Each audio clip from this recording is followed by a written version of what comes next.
Yeah man, Trio Production, remember that better than all. Wagwan the regional boss, the Vietnam boss. Yeah man, Wagwan brother. Yeah man, respect to yourself Trio. Yeah, Chimdara. TVP Production. Kasuta ko Chimdara man. Yeah, big up the thing. Like out the thing, it's a new thing. Yeah man, I know you can stay. We see. Yeah man, so I'm gonna so versatile. Ngidase Chimdara. I want level boys. Yes dina zvakawanda zvekubvunza maizi. Ndongonzi nezuro kupetite rakapita kumatapi. Yeah man. Anzonima kaita mash up the place. Yeah man. Chimotuzoti wagwanisa nsipo Chimdara munongoziya mashetedzo maizi. Yes sir. Yeah man. Mazalichi. Chekutanga tumbisa pride aside. Waiza. Tumutanga tatenda mageto youths and all the people vari kusimbisa pattern yangu right now. Yeah man.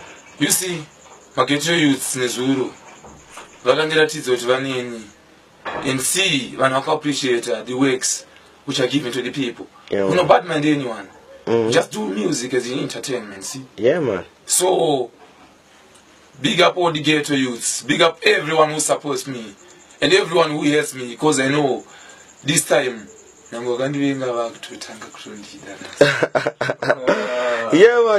gotta reach out to the fullest, yeah man. So Mr. Rams, do you have anything for the feature DJ there? Yeah man. Yeah man, listen.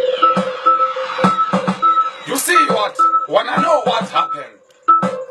Nati ndakuziva zvakaitika chiitiko kubirthday bashi kwakapito. Ndakange ndiriko Rendani ndakamupfekedza mateya kunge chicharito, ndakamupanda kunge mosquito, ndikamusiya achiimba zvamapalito, ndikamutadza kuti rini ndiri hahogani iye ndikalito. Kenga ndakamupisa akasara amatsito, vesi nezvigamba ndichikanga nhamba, ndakabva ndambatidzira zvichamba, ndobva ndafamba rasta ndobva ndati rasta lobo. Vanhu vakati ngakakumireho because kampani takazvarwa before kakazouya mangoma muna 1994 ndo inini mangoma nakange ndatorova petition tena ndinogara ndiri muaction ndadrawa attention hanzi Albert nati ndewe poem but kenga Brendan akafa katwa post mortem him can't condemn but ndomutambidza eskin iyaye kwa vandem ndirimo mugemu ingori same tisi tinorana ma-vibes jemu vaudze kuti nini ndiri badman nini ndiri badman gagan plus andimiskona naBrendan mudze kuti skiriretisa mrake listen music yake inosvisvinwa fast ichipera kwemafiziti mudze kuti imbiti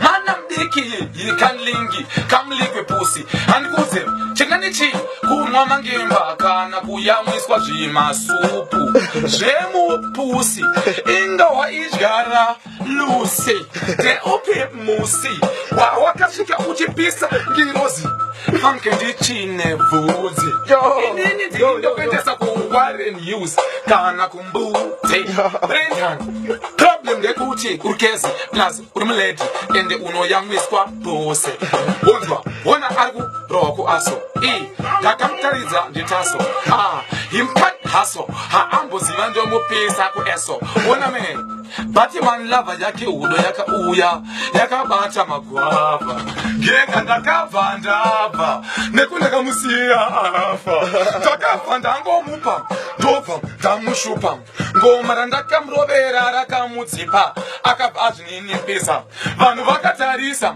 ndimupetapeta ndange ndiri muaction ndaiparticipata ndakaratidza kuti nini skiri yangu yakabirwa kuita kunge chivendeta ndakapfeka sutu genga inini ndinogaza kwete guzu vaudze kuti kana muchida clash kumba tengai makabeji nehofu mobva magadzirira rufu rwaBrendan nekuti achapinda mufu obva aita mufu vaudze gavasate dufu segonzo achafira mafufu ndobva ndamubudisa mututu ndobva ndamutadza ndiri legend kuita kunge chuchu guchu guzu ndeni wacho nomukanda munhu vaudze zviri nani kurasa hunhu pane kurasa mbanje yekufumuka kunge spunu. Mira muone manje very soon guva raBrendan riri kuuya manje very soon. Mira muone manje ndichabva namurovera machoni ndaritaya handife ndaka-expire. Kana muchi admire garana muchuna kuti silent killer mafreestyle ake ari kusuplya akapenga siye ambukanga waya acharamba here achiseva nebaka yawa isusu ngoma tichirova takutoreko takuhaiwa mawaya performance vanhu vabva vai-admire vaudze zvinhu zvangu ndati zvichafaya vesepo chabuda andafaya ndichabva ndavatadza kuti the devil is a liar ruvevo rwavatsvaga vashaya ndakuti big up muzaya kwatabva kure tichitraya asi echona manje zvakofaya trio ndirimo muvhidhiyo pese ndiriyo inini ndakafanana naMatt Cobra Brendan nomufananidzwa naDapreza akaimba tiriyo tomutsira hovhiyo odze kuti ndiriko inini ndiri bere Brendan imbudzi mudze kuti muriyo iwe ndinomutema nendiro ndabva ndamutsamira sepiro ndabva ndamusiya achijamba achiita kunge katsoko kamutiro ndibeni mutiro ane mafonize kwa mutiro mudze kuti ndisu chamupisa kusvikira kuvhiyo Left not a pussy. That's why uchitaura shit uri pe uyakabva Vietnam asuneta kuita kunge